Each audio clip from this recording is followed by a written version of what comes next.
الصلاۃ والسلام علی النبی الامی المکی المدنی الاتح التہامی سید البہی والسراج المضی والکوکب الدری بارئ الخلائق والسکینہ المدفون بارض مدینہ ابی القاسم محمد بآواز بلند صلوات.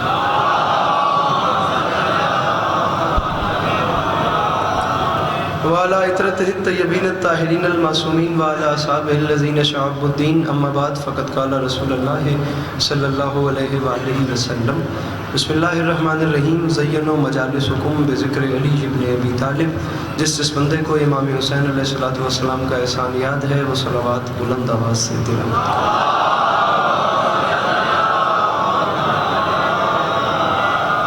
دعا ہے پروردگار عالم بانیان مجلس کی تمام حاجات کو پورا فرمائے. اس عزت والے دربار سے کوئی بھی خالی دامن نہ جائے. میرے مالک کے جو ہاتھ بلند ہیں سخی حسین کے ہاتھوں کا واسطہ، میرے مالک مستقبل میں اس مظلوم قوم کو دہشت گردی کے عذاب سے محفوظ فرمائے.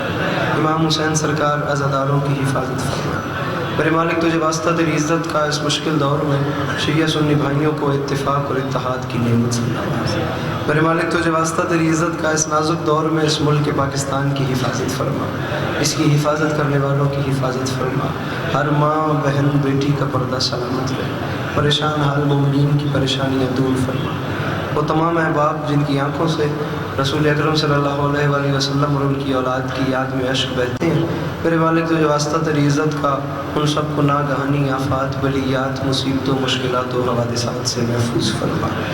آخری دعا میں وارم آمین کہیے گا اور ثواب میں شریک ہو جائیے گا. بار الہ تجھے واسطہ تیری عزت کا ہم گناہ گاروں کی آنکھوں کو امام زمانہ کی زیارت نصیب فرما. ہمیں اس قابل بنا کہ ہم امام علیہ السلام کے سامنے پیش ہو سکے. ہمیں اس قابل بنا کہ ہمیں دیکھ کے امام کے چہرے میں تبسم آ سکے. تکلیف نہ سمجھیں تو صلوات بلند آواز سے تلاوت فرما.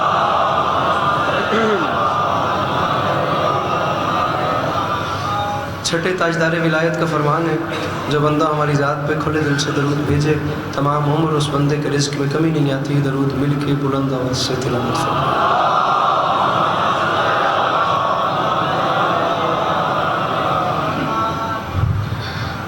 اجازت ہے نوکری شروع کی جا سکے.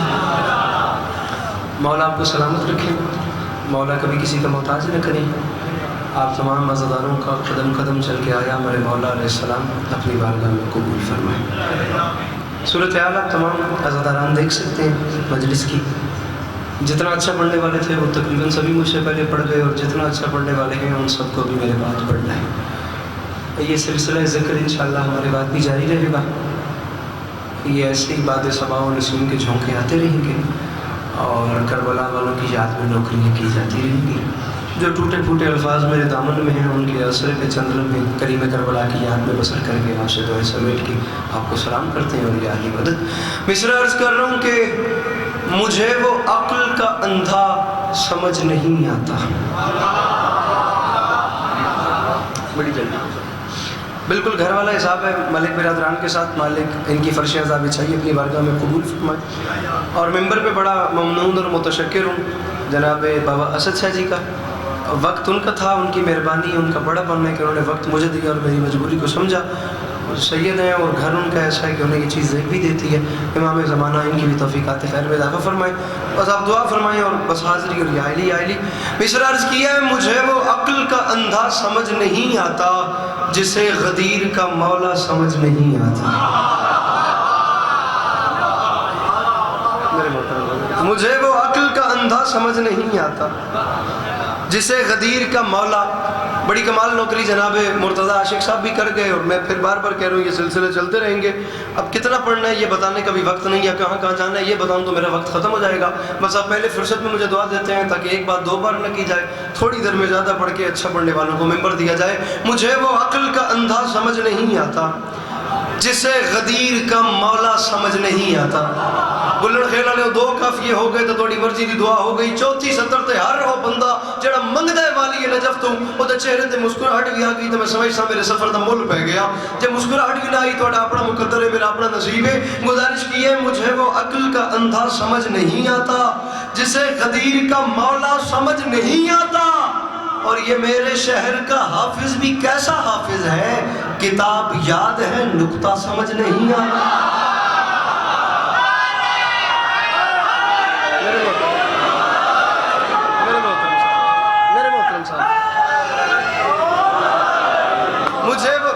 بسم اللہ بس جلدی جلدی میں التام کرے سو مجھے وہ عقل کا اندھا سمجھ نہیں آتا جسے غدیر کا مولا سمجھ نہیں آتا. ہمارے شہر کا حافظ بھی کیسا حافظ ہے.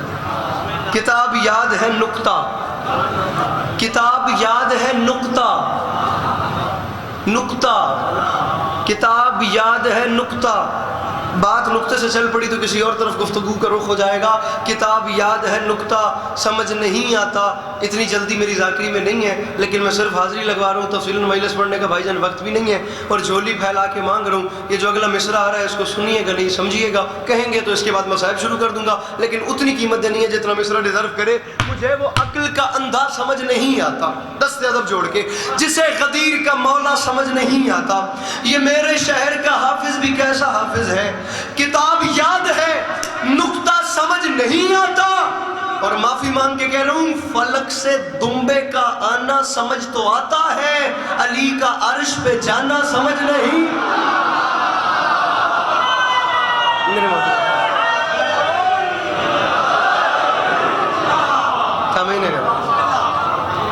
ہمارے شہر کا حافظ بھی کیسا حافظ ہے. کتاب یاد ہے نقطہ سمجھ نہیں. عزت حسین کی قسم تمام دنیا کے علماء کیا تمام دنیا کے سائنٹسٹ اپنے علم کا جز کیا کل بھی ملائیں تو یہ نقطہ با کا بھی عرفان حاصل نہیں کر سکتے. یہ جو نقطہ با ہے نا, بار الہ میں تیرا کلام تو کلام رہ گیا, میں نقطہ با کا وزن کرنا چاہتا ہوں, لیکن میرے پاس وہ پیمانہ ہی نہیں ہے جس میں میں اس نقطے کا وزن کروں. میرے پاس وہ تشتری نہیں, میرے پاس وہ میزان ہی نہیں جس میں میں نقطے کو تولوں. میرے مالک میں کیا کروں. خالق کی آواز کے لیے باس سے کام کر کے جو گلڑ خیل کی بارگاہ میں تمام شیعہ سنی بھائی بیٹھے ہیں نا, ان سب کو ساتھ ملا اور بھاگا بھاگا مصر کے بازار میں جا, وہاں حسن بک رہا ہے. اب میں نے سب کو ساتھ لیا اور میں چلتا چلتا مصر کے بازار میں چلا گیا. میں نے وہاں جا کے عجیب منظر دیکھا. بکنے والے کا نام ہے حسن یوسف, اور خریدنے والے ہیں مصر کے تمام رئیس. کائنات آدم و عالم نے پہلی بار دیکھا کہ حسن کے سامنے دولت ماند پڑ گئی. جاذبیت دولت سے خزانوں سے بڑھ گئی. ایک طرف مصر کے تمام رئیس اور دوسری طرف حسن کا بے تاج بادشاہ, جس کے حسن کی دنیا قسمیں کھاتی ہے, جیسے چاند سورج ستارے سجدہ کرتے ہیں. یہاں اتنے فضائل, اور دوسری جانب بھائیوں نے اپنی طرف سے مار دیا, اور مارنا تو مارنا رہ گیا. پھر دوسرے دن یا کچھ دن کے بعد تاریخ کہتی ہے یا کچھ وقت کے بعد اپنے ہی بھائی کو غلام بنا کے فروخت کر دیا. کہاں کنان کے صحرا اور کہاں مصر کا بازار, پتہ نہیں کس کا مصر ہے. طلسم خواب زلیخا و دام بردہ فروش, ہزار طرح کے قصے سفر میں ہوتے ہیں. قصہ وہاں سے چلا اور وہاں پہنچ گیا. تاریخ کہتی ہے تمام رئیس پیچھے ہٹے اور عزیز مصر آگے بڑھا. نقطے کا وزن بیان کر رہا ہوں. اتنا گھمنڈ تھا گلڑ خیل والوں, نہ میں پہلی باری آیا تو نہ پہلی باری تسی سنتے پہ ہو. اے بھی کیا ہے پہ تسی سوچتے ہو سو علی میں گل کی کرتا پیا تو میں ٹر ویسا, میرا لفظ ضائع نہ کرے. تاریخ کہتی ہے اتنا گھمنڈ تھا اس عزیز مصر کو اپنی دولت میں, یہ تول کے خریدنا چاہتا تھا اللہ کی حجت کو. ایک طرف حسن یوسف اور دوسرے پلڑے میں تمام مصر کے خزانے, اور گھمنڈ میں کہتا ہے اٹھاؤ ترازو. اب جو ترازو اٹھایا گیا تو عزیز مصر کا چہرہ اتر گیا, خزانے ہوا میں چلے گئے اور حسن خزانوں سے وزنی ہو گیا. اب علی کے باس عسکری کہہ رہے ہیں نا کہ عزیز مصر کا چہرہ اتر گیا. جب بزرگ دعا فرماویں تو قبلہ نسیم عباس رضوی صاحب نے ایک جملہ سنیں نا. قبلہ نسیم صاحب فرماتے ہیں جیسے ہی خزانے ہوا میں گئے اور حسن کا پلڑا وزنی ہوا تو عزیز مصر کا چہرہ اترا. قبلہ نسیم صاحب فرماتے تھے اس وقت کی بادشاہت کے اترے ہوئے چہرے پر اس وقت کی حجت کو ترس آ گیا. میں ذرا قریب آ, کیوں اتر گیا تیرا چہرہ؟ اس نے کہا سرکار دیکھ تو رہے ہیں میں خزانے لٹوا بیٹھا ہوں, خرید نہیں پا رہا. فرمایا کیوں نہیں خرید پا رہا؟ اس نے کہا آپ کا وزن ہی نہیں ہو رہا. ادھر کو بند کرے, آپ کا وزن ہی نہیں کر پا رہا. فرمایا تول. اس نے کہا دیکھیں خزانے لٹوا بیٹھا ہوں, تول ہی نہیں پا رہا. جناب یوسف علیہ نبینا علیہ والسلام نے مسکرا کے فرمایا کیا یاد کرے گا کس کریم سے تیرا پالنا پڑا؟ خزانے اتار اور مجھے کاغذ قلم دوا تلا دے. بزرگو ایڈی سونی دعا پہ کر دیو. میں چاہنا جی تسی سنتے پہ ہو کوئی ایک دو جوان میں خریدار مل جاوے نا میرا اگلا سفر سوکھا ہوئے سی. کم از کم عوام پذیرائی کرے تو خوشی تو ہوندی ہے, گل ضائع ہوئے تو دکھ تو ہوندا پہ. آخر میں نہ جو کرتا پیا خزانے اتارے گئے, کاغذ قلم دوات آیا. بولن خیل کے شیعہ سنی بھائیو, تاریخ کہتی ہے جناب یوسف نے نا ہاتھ کی اوٹ میں کاغذ کے اوپر قلم سے چند کلمات لکھے. کلمات لکھ کے اسے فولڈ کیا, فولڈ کر کے اس کی پرچی بنائی. پرچی بنا کے عزیز مصر کو بلا کے فرماتے ہیں اتار خزانے اور رکھ یہ پرچی پلڑے میں, اٹھا دے ترازو. تاریخ کہتی ہے خزانے اتارے گئے, پرچی رکھی گئی, اٹھایا جو ترازو منظر ہی بدل گیا. اب حسن یوسف ہوا میں اور ایک پرچی کا پلڑا بھاری ہو گیا. حسن یوسف ہوا میں, حسن یوسف, ملک صاحب راضی رہیے گا, حسن یوسف ہوا میں کوئی رئی برابر بھی کسر نہیں ہے کہ پچھلے تو وڈی پڑنی ہے یا اگلا سائڈ تو چھوٹی پڑے. امام زمان علیہ السلام کی عزت کی قسم ہے وہ بت ہی اپنے اندر سے مار دی ہے. میں صرف اتنا چاہتا ہوں جو ملک بہشت نے میرا حق لکھ دیا ہے نا وہ کوئی مومن مارے نہیں, وہ مجھے مل جائے. اب جب پرچی رکھی گئی تو منظر ہی تبدیل ہو گیا. ناظم مرزا بابا سے تیزی سرکار اب خزانے ہوا میں چلے گئے اور ایک چھوٹی سی پرچی کا پلڑا وزنی ہو گیا. تاریخ کہتی ہے دوڑا دوڑا عزیز مصر آیا, حیرانی کے سمندر میں غرق و شرق عزیز مصر, آ کر ترازو پہ گرا, گر کے پرچی اٹھائی, پرچی اٹھا کے کھولا, کہتے دیکھوں آخر اس میں لکھا کیا ہے. بالآخر اس نے کھول کے دیکھا تو بیچ میں لکھا تھا بسم اللہ الرحمن الرحیم. تاریخ کہتی ہے حیران ہو کے نبی کے سامنے ہاتھ باندھ کے کہتا ہے بس نبی ہو کے بسم اللہ میں تل گیا. یوسف علیہ السلام نے مسکرا کے فرمایا رہا نا تو بھی وہی کافر کا کافر, اور میں بسم اللہ میں نہیں تلا بے کے نقطے میں تل گیا.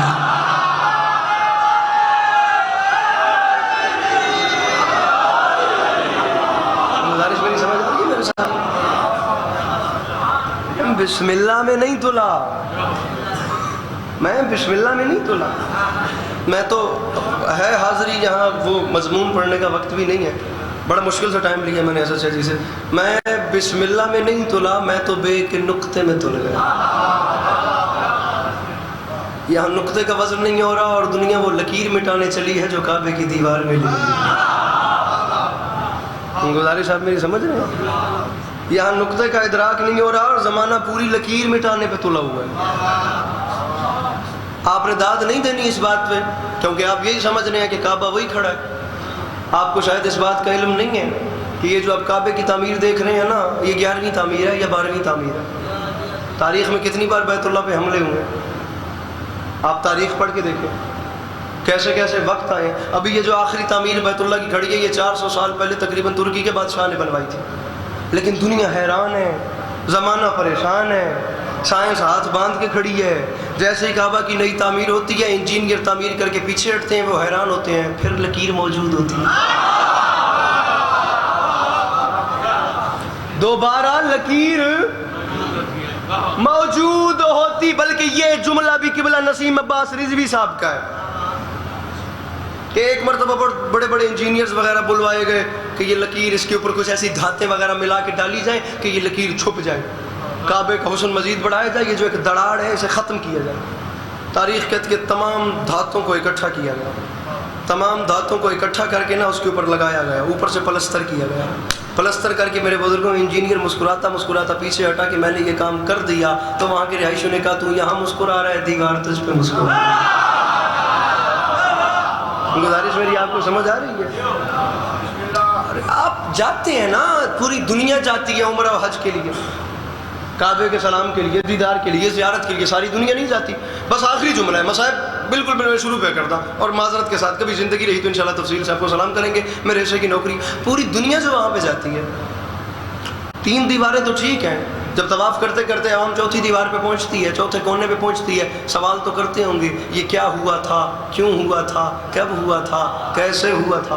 پھر بتانا پڑتا ہے 1400 سال پہلے کون آیا تھا, کس کی ماں کے احترام میں کعبے میں ایک لکیر پڑی تھی.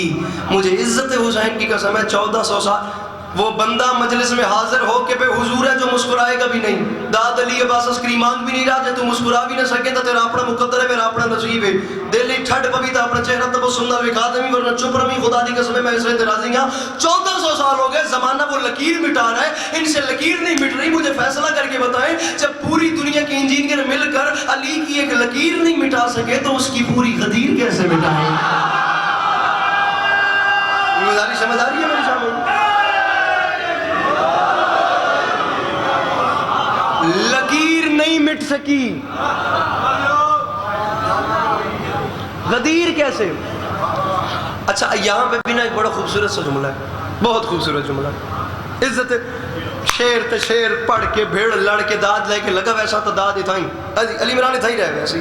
مالک انکل رفیق تے درجات بلند فرماؤ. امام زمانہ تھوڑے بھیڑ اندو صبر جمیل عطا فرماؤ. انشاءاللہ وسط دے رہو انجائی امام زمانہ کدی کسی دا محتاج نہ کرنے.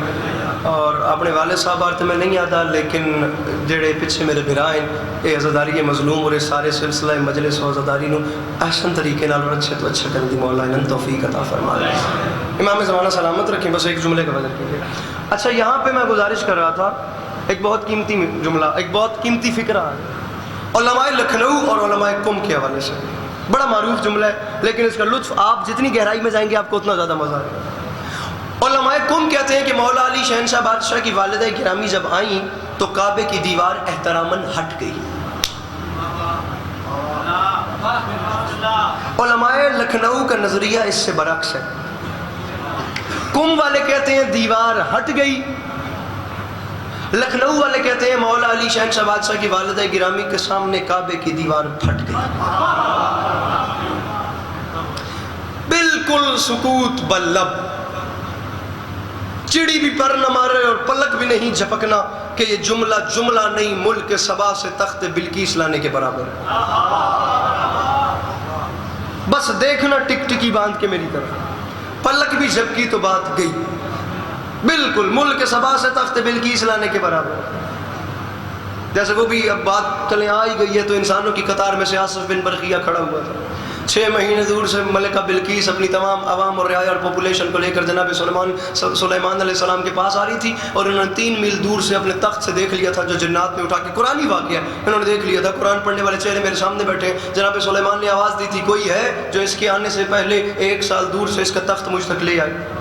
قرآن کہتے ہیں افریت کھڑا ہو گیا, جو سب سے قوی ہیکل جن اسی کو افریت بولتے ہیں. افریت کھڑا ہو گیا اور اس نے کہا بادشاہ اس کے آنے سے پہلے تخت میں لاؤں گا.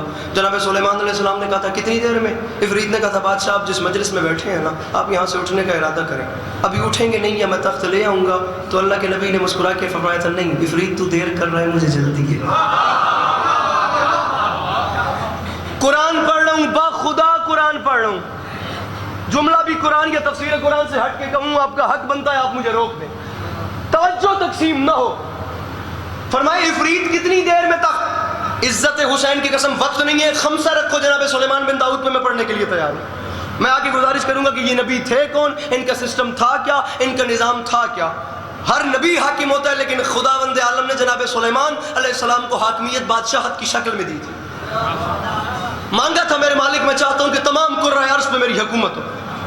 سامعین گرامی تاریخ کہتی ہے کہ وہ آ رہی ہے سامنے بلقیس ملکہ اور جناب سلیمان نے کہا 6 مہینے جانا 6 مہینے آنا اور یہ 3 میل پہ آ گئی. کوئی ہے جو اس کے آنے سے پہلے اس کا تخت مجھ تک لے آئے. افریت نے کھڑے ہو کے کہا بادشاہ میں لاؤں گا, کتنی دیر میں؟ آپ کے اٹھنے سے بھی پہلے. تو جناب سلیمان علیہ السلام نے فرمایا تو دیر کر رہا ہے مجھے جلدی ہے. پھر قرآن کہتا ہے سناٹا ہو گیا, خاموشی ہو گئی. اس سناٹے میں اچانک انسانوں کی قطار میں سے وہ انسان کھڑا ہوا جس کے پاس کتاب کا کچھ علم تھا. میرے 6 معصوم بتا گئے, اس کھڑے ہونے والے کا نام تھا آصف بن برقیہ. وسیع جناب سلیمان.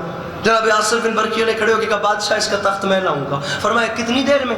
آصف نے کہا بادشاہ چشم زدن پلک جھپکنا سمجھتے ہیں؟ اسے کہتے ہیں پلک جھپکنے میں۔ آصف ابی افریت نے کہا ہے میرے اٹھنے سے بھی پہلے، تجھے کتنی دیر لگے گی؟ آصف نے ہاتھ باندھ کے کہا بادشاہ حکم تو کریں، پلک جھپکنے سے بھی پہلے، بادشاہ پلک جھپکنے سے بھی پہلے۔ تاریخ کہتی ہے جناب سلیمان نے بات سنتے سنتے پلک جھپک کے دیکھا، وہ تخت لے آیا تھا، وہ تخت لے کر آ گیا تھا۔ 1,23,999 نبی، ان میں سے 313 رسول، ان میں 5 اولو العزم، اور ان 5 کے سردار میرے سرکار رسالت پناہ صلی اللہ علیہ وآلہ وسلم ہے۔ بلند خیل علیہم، کوئی نبی بڑا یا چھوٹا نہیں ہوتا، نبی سبھی اللہ کے نبی ہوتے ہیں، لیکن قرآن کا فیصلہ ہے، ہم نے بعض نبیوں پر بعض کو فضیلت دی ہے، بعض نبی بعض نبیوں سے افضل ہیں۔ اگر اس حوالے سے دیکھا جائے تو جناب سلیمان ایک میرے رسول کا مقابلہ کیا کریں، وہ تو ان 5 نبیوں میں بھی نہیں آتے جن کے سرکار میرے رسالت امام صلی اللہ علیہ وآلہ وسلم ہے۔ زمانہ تو نے نہیں پہچانا، جب کسی چھوٹے نبی کا چھوٹا وسیع پلک جھپکنے میں 6 مہینے دور سے تخت لا سکتا ہے، پھر بڑے نبی کا بڑا وسیع پلک جھپکنے میں خیبر نہیں آ سکتا۔ گزارش سمجھ آ رہی ہے میری؟ اور یار امام زمان آپ کو ہمیشہ سلامت رکھے، مولا آپ کو کبھی کسی کا محتاج نہ کرے۔ وہ کہتے ہیں دیوار ہٹ گئی، اور یہ کہتے ہیں دیوار پھٹ گئی۔ اب اس کے اوپر علامہ عرفان درابدی صاحب کا آپ کو جملہ سناتا ہوں۔ وہ فرما گئے تھے، قبلہ کے الفاظ ہیں کہ وہ قومیں کامیاب نہیں ہوتی جو اپنے علماء کا احترام نہ کریں، وہ ان کو بھی ساتھ لے کر چلے اور ان کو بھی ساتھ لے کر چلے۔ فرماتے ہیں نہ میں یہ کہتا ہوں مکمل دیوار ہٹی، نہ میں یہ کہتا ہوں دیوار مکمل پھٹی، میں دونوں کو ساتھ ملا کے چلتا ہوں، کیونکہ علمی جنگ دنیا کی واحد جنگ ہے جس کے نقصان نہیں، جس کے فائدے ہوتے ہیں، انفارمیشن بڑھتی ہے۔ فرما گئے تھے میں کہتا ہوں دیوار کچھ ہٹ گئی، دیوار کچھ پھٹ گئی۔ اس جملے کی سطح کا وزن کرو تو میں مصائب دے نیڑے آ گیا، مک گیا میرا فضائل۔ دیوار کچھ ہٹ گئی، دیوار کچھ پھٹ گئی، آ رکھ میرے سر پہ قرآن، علی سمجھ کے ہٹ گئی، حیدر سمجھ کے پھٹ گئی۔ علی سمجھا تو ہٹ گئی، حیدر سمجھ کے پھٹ گئی۔ دنیا اس فضیلت کو سمجھ لیتی تو بھائی کو کفن مل جاتا اور بہن کو چادر مل جاتی۔ راضی رہیے گا۔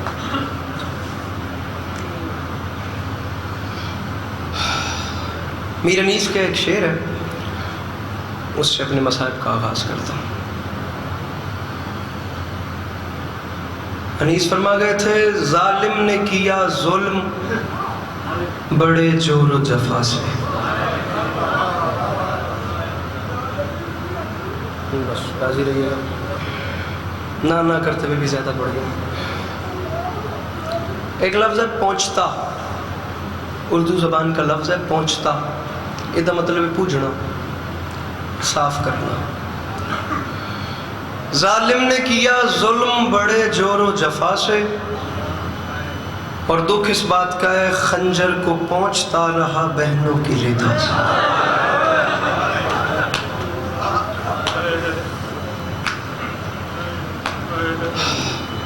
اللہ ایک شعر اور سنو، ایک روایت پڑھا جاتا ہے۔ یاسر غفار کوثر اسلام آباد سے بہت پیارے ذاکر ہیں، ان کا آپ کو مصرع سناتا ہوں۔ فرماتے ہیں شبیر کے بدن میں جو خون رہ گیا،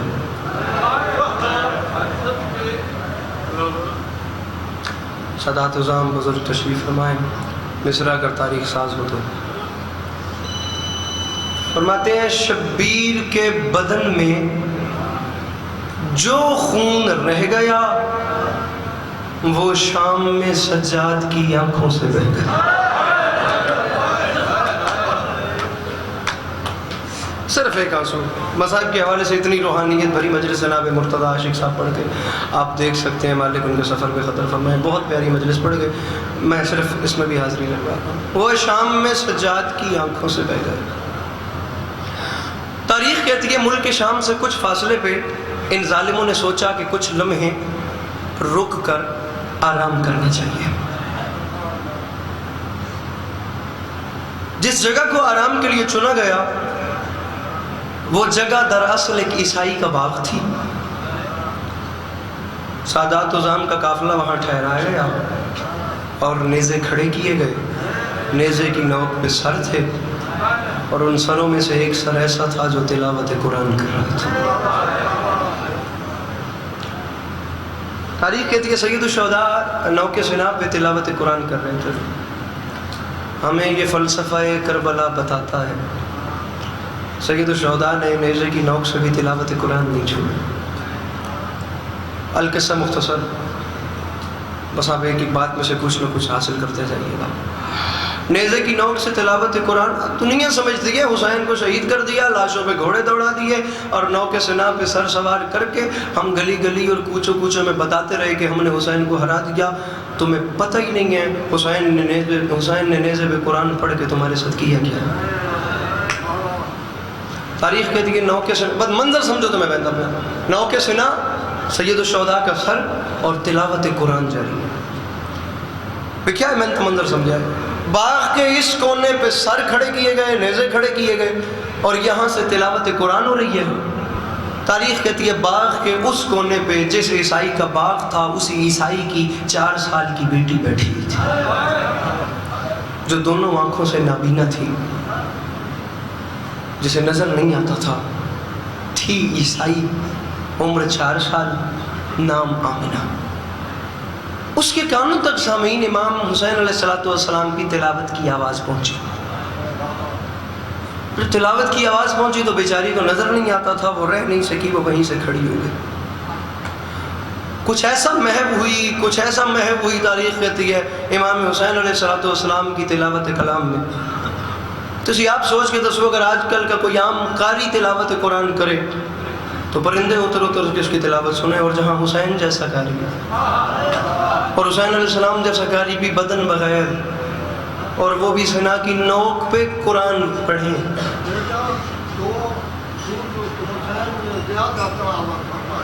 مہاکاروں میں بتا رہے تھے ایک سورہ کاف، ایک سورہ طٰہٰ.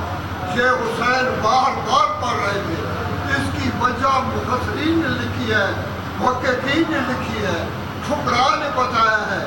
سورہ کاف کی آیتوں کی تعداد ہے 110، علی کے عدد ہے 110، 135 ہے سورہ طٰہٰ کی. حسین بتا رہے تھے میری ماں کون ہے، میرا باپ کون ہے. نعرہ حیدری.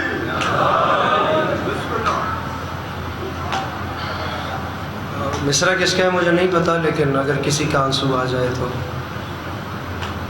بھلے اب عاشقان حسین کی نظر میں قرآن کی وہ اہمیت نہ رہی ہو، لیکن قرآن ہے تو وہ جسے سید الشہداء نے نوک سنا سے بھی پڑھا. آپ سامعین مصرع سنیے. مصرع سن کر تیری زبان سے نیزے کی نوک پر لطف آ گیا خدا کو بھی اپنے کلام کا.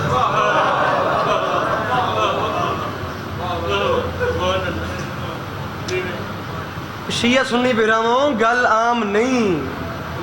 حسین علیہ السلام نوکے سنا پہ تلاوت قرآن کر رہے ہیں.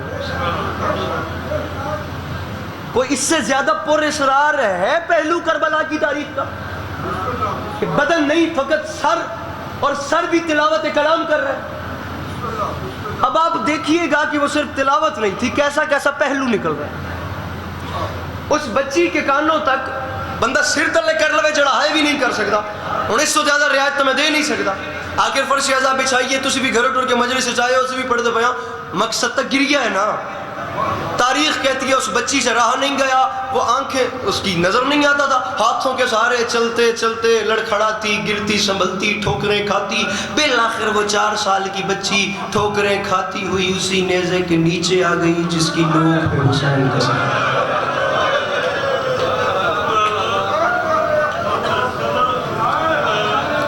کم لمحے واسطے وہ بندہ سر چاہے. بہت بڑے لوگ، بابا اسد شاہ جی، ان سے بڑا کوئی گھر ہوگا بابا خادم شاہ جی کی فیملی میں سے. جناب عامر ربانی صاحب مصائب کا اتنا بڑا نام ہے. مرتضیٰ شاہ جی اتنا اچھا مصائب پڑھ گئے ہیں. میں تو خاک پا بھی نہیں بنتا، لیکن مجھے ایک آنسو چاہیے. آخر اب شروع کر چکا ہوں مضمون تو یہ دیکھنا. کم از کم جس بندن خدا دی جیسی رحمت نال نوازے ہوئے جدے گھر بھاویں ایک دن دی لیکن تھی ہے اے وکھائی. مالک سارے دے نصیب نیک کرن، مالک سب کی بیٹیوں کے نصیب اچھے کریں، لیکن انصاف ایک لمحے واسطے میں سوچ کے دسو تو ہن دیاں پیاریاں ہیں نا، حسین کو کوئی نہ ہو سکتا. آخر کچھ ارمان تو حسین بادشاہ کے، جہاں سکینہ صلوات اللہ علیہ ایسی بیٹیاں. اس گھر کا میرے امام فرماتے تھے مجھے تو وہ گھر ہی اچھا نہیں لگتا جہاں رباب اور سکینہ نہ. نیچے آ کے کھڑی ہو گئی، اب نظر نہیں آتا، اور جہاں سے آواز آ رہی ہے وہاں کو دیکھ رہی ہے. وکھیا ہے میں نے وکھیا ہے. میں مصائب نامہ احساس کا ایک منظر کشی کا دیکھ رہی ہے، نظر آتا نہیں ہے، رخ اوپر ہے اور اوپر سے تلاوت کی آواز آ رہی ہے، بالکل نیزے کے نیچے کھڑے ہو کے سن رہی ہے. میں مندہ ہی نہیں ہوں بندہ مجلس سے حاضر ہے جڑا ہائے تک نہیں کر سکتا منظر سمجھن تو بعد. تاریخ کہتی ہے وہ عیسائی 4 سال کی بچی جس کا نام آمنہ تھا سید الشہداء کے نیزے کے بالکل نیچے کھڑے ہو کے تلاوت قرآن سن رہی تھی، یا اچانک کٹی ہوئی گردن سے خون شفا کا ایک قطرہ اس کی آنکھ میں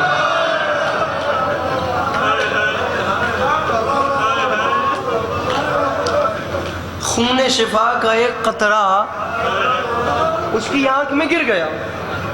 تاریخ کہتی ہے رہ نہیں سکی، فطرت ہے انسان کی، کچھ گرے تو بندہ ہاتھ ملتا ہے. اس نے ہاتھ ملا تو اس کی آنکھوں کو نور مل گیا، اس کی آنکھوں کو بینائی مل گئی، شفا یاب ہو گئی. اب سامعین ادھر دیکھیے، اس نے ایک عجیب منظر دیکھا. ایک کہانی سنا رہا ہوں، ذاکری مجھے آتی نہیں، بس آپ سمجھیے گا جہاں لگے وہاں ہائے کیجیے گا. میں سلام حیران ہو گئی، بدن بغیر فقط نیزے کی نوک پہ سر، اور اتنی خوش نہانی سے تلاوت قرآن کر رہے ہیں. تاریخ کہتی ہے زمان و مکان سے بے نیاز ہو کے وہ محو تھی ان سروں میں. یا اس نے ایک منظر ایسا دیکھا کہ اسے نیزے کی نوک پہ کلام کرتے سر بھی بھول گئے. پہلے تو حیران تھی، نیزے کی نوک پہ سر دیکھ رہی تھی، یا اچانک تڑپی. اس نے دیکھا تو نیزوں کے ساتھ نیچے چند بیبیاں گھٹنوں پہ سر رکھ کے رو رہی. اللہ اکبر، اللہ اکبر. بڑے آرام سے بڑی تسلی کے ساتھ ایک منزل تک لے کر چل، چند بیبیاں سامعین گھٹنوں پہ سر رکھ کے رو رہی. اب وہ رہ نہیں سکی. ان بیبیوں میں ایک آگے بیوی تھی جو باقی بیویوں کی سالار دکھائی دیتی تھی. وہ چلتی چلتی نہ اس بیوی کے قریب آئی. گلن خیل علیہ مر کوئی نہیں بہتا، مر بھی کوئی بن جائے تو اکبر تو زیادہ سونا بھی کوئی نہیں. وہ اکھ نہ نکل پگے جڑیا سیدات برکن نہیں رو سکتی. اے وکھیا میں میرے والے پاس بڑے آرام نال گل پہ آتا تھا جی میں سمجھا سکے اس رات بستر تے رومن واسطے نا یہ جملہ کافی ہے. جو باقی بیویوں کی سالار محسوس ہوتی تھی نا، آمنہ چلتی چلتی اس کے قریب آئی. کوئی سلام یا دعا یا دنیا داری کے جملے نہیں بولے، دونوں ہاتھوں سے اس بیوی کو جھنجھوڑا. تاریخ کہتی ہے اس بیوی نے گھٹنوں سے سر اٹھایا، اس کی آنکھوں میں اشک تھے. یہ آمنہ ہاتھ باندھ کے کہتی ہے بیوی آپ روتی کیوں ہیں؟ آپ ایسے گریہ کیوں کر رہی ہیں؟ اگر آپ کو کوئی پریشانی ہے تو اس نیزے والے کو کیوں نہیں بتایا؟ اللہ اکبر، اللہ اکبر. وہ ہو گیا میرا مسئلہ. بی بی اگر کوئی پریشانی ہے، اگر کوئی دکھ ہے تو اس نیزہ سوار سے کیوں نہیں بیان کرتا؟ تاریخ کہتی ہے اس بی بی نے جواب نہیں دیا، وہ ویسے ہی روتی رہی. جب جواب نہیں دیا تو انہیں بیویوں کی اوٹ میں سے نہ اسی آمنہ کی ایک ہم سن 4 سال کی بچی برآمد. اس 4 سال کی بچی نے آگے آ کے کہا آمنہ انہیں کچھ نہ کہے، میں تجھے جانتی ہوں، تیرا نام آمنہ ہے، منت کر رہی ہوں انہیں کچھ نہ کہے، ان کے دکھ اور ہیں، بتائیں ان کے دکھ کیا ہے؟ اس 4 سال کی ہمزن بچی نے رو کے کہا آمنہ سب سے بڑا دکھ یہ ہے کہ جس کریم نے ابھی تجھے آنکھیں دی ہیں نا، یہ اسی کی تو بہن ہے. ابھی جس بادشاہ نے تجھے آنکھیں دی ہیں نا، یہ ہوں اجازت دیں دے ہو جملہ آنکھاں بڑے آرام نال، جس نے تجھے آنکھیں دی ہیں. یا میری مخدومہ میری زبان میں اتنا اثر دیں، مجھے توفیق مدحت سرائی بخشیے کہ میں ان کے دلوں تک جملہ اتار سکوں اور یہ ویسے گریہ کر سکیں جیسے آپ چاہتی ہیں. اور اسی پہ سلام کر کے جا رہا ہوں، جس نے تجھے آنکھیں دی ہیں یہ اسی کی تو بہن ہے. تاریخ کہتی ہے آمنہ نے پھر اس بہن کی جانب مڑ کے نہیں دیکھا، وہ اسی 4 سال کی بچی کو دیکھتی گئی، دیکھتی گئی، دیکھتی گئی، دیکھتی گئی، دیکھتی گئی، جواب نہیں دیا، آنکھیں پھاڑ کے دیکھتی گئی. دیکھتے دیکھتے انہی قدموں سے واپس پلٹی، انہی قدموں سے واپس پلٹ کے چلتے چلتے اسی نیزے کے نیچے آئی اور دونوں ہاتھ باندھ کے کہتی ہے او مظہر العجائب، اوے میری سمجھ میں تو ہی نہیں آتا، اور تو غیر کی بیٹیوں کو آنکھیں دیتا ہے، تیری اپنی بیٹی کے کان زخمی. میری سمجھ میں تو نہیں آتا، غیر دنیا دھیاں لکھی دینا. اللہ اکبر، اللہ اکبر، اللہ اکبر. آدھا منٹ صرف، بلکہ آدھا منٹ بھی نہیں، اصل پیر تو معافی ہو. غیر دیاں دھیاں نکھی دینا ہے، تیری اپنی دھی دے کان زخمی. مضمون مکمل کرنا آپ کو تھا. تاریخ کہتی ہے روتے روتے وہاں سے سیدھا باغ کے دروازے پہ گئی. باغ کے دروازے پہ جا کے اس نے آواز دی, بابا ادھر آ. اس عیسائی اپنے باپ کو, بابا ادھر آ دیکھ مجھے بینائی مل گئی. بابا میری آنکھوں کو نور مل گیا. تاریخ کہتی ہے اس کے باپ کی خوشی کی انتہا نہ رہی. دوڑا دوڑا باغ کے سامنے آ کے کھڑا ہوا, بیٹا کس نے آنکھیں دی؟ بابا وہ جو اندر نیزہ سوار ہے نا,